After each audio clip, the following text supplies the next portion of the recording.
Once upon a time, in a land not so far away, there lived a curious young girl named Alice.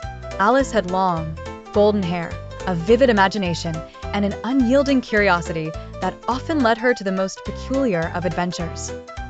One sunny afternoon, as Alice sat beneath a tree listening to her sister read aloud, she spied a peculiar sight: a white rabbit wearing a waistcoat and clutching a pocket watch.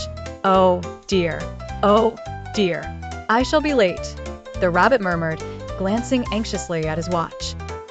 Intrigued, Alice sprang to her feet and followed the hasty rabbit across the meadow, only to watch him disappear down a large rabbit hole. With nary a thought, Alice leaned in closer and, before she knew it, she was tumbling down the rabbit hole herself.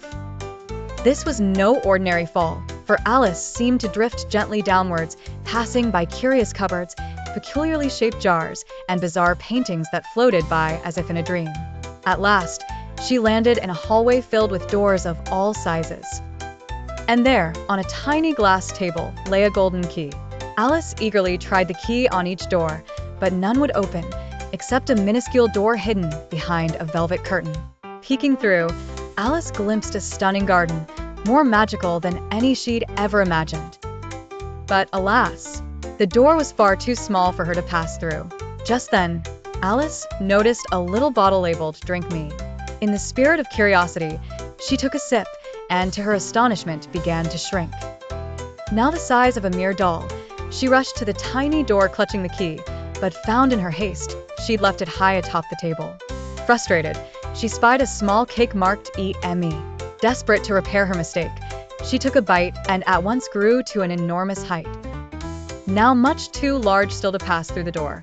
Thus began Alice's extraordinary journey through Wonderland, a land filled with whimsical creatures, baffling conundrums, and a most peculiar tea party. From the grinning Cheshire Cat to the tyrannical Queen of Hearts, Alice encountered challenges and marvels at every turn. In this strange world, Alice learned the importance of her own wit and wisdom. With each new encounter, she grew more assured, until at last, she returned to the familiar world above, a land that now felt just a bit brighter, a bit fuller of wonder than before her marvelous adventure down the rabbit hole. And so it was that Alice's story has continued to inspire, amaze, and remind us all of the magic that curiosity can bring.